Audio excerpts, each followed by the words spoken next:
say, Rob, from your perspective, what kind of SaaS tools most often slip under the IT radar that people don't know about? The IT team may not know about them. The leaders in your organization may not know about them. But what kind of tools do that? What kind of websites do that? I mean, it's a great question, Dan, because if you think about going out and doing a Google search or even an AI search for, hey, what free or low cost options do I have to do that I can share files with somebody? That's one way. File sharing and storage is probably one of the biggest ones before AI came along that people would just drop files. I think somebody mentioned it earlier.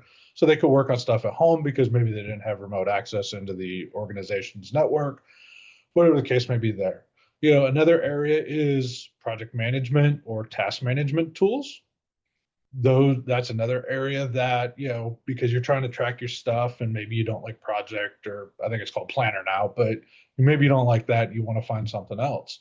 So you'll get a free trial or a low cost option that, oh, I'll just eat the, $5 a month that I'll take that and I'll just use this.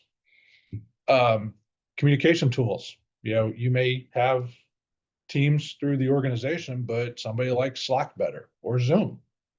And then obviously you've got the elephant in the room, AI tools uh, that people use, and it's just you've got to understand what you're as an organization using. And I know we'll touch on this later, but what vulnerabilities that's going to bring down the road when there is a compromise of that tool. Yeah, we see that all the time in the managed services industry. And that's what Rob and I are in IronEdge, we're a managed service provider. When a tool like, say, Dropbox is leveraged by a threat actor, that's largely outside of your control, right? And so there's a lack of just understanding of what's happening and how to be accountable and all this other stuff. But that's just one example of all these things throughout the world that theoretically your employees can interact with. And the flavor of the day is really AI platform.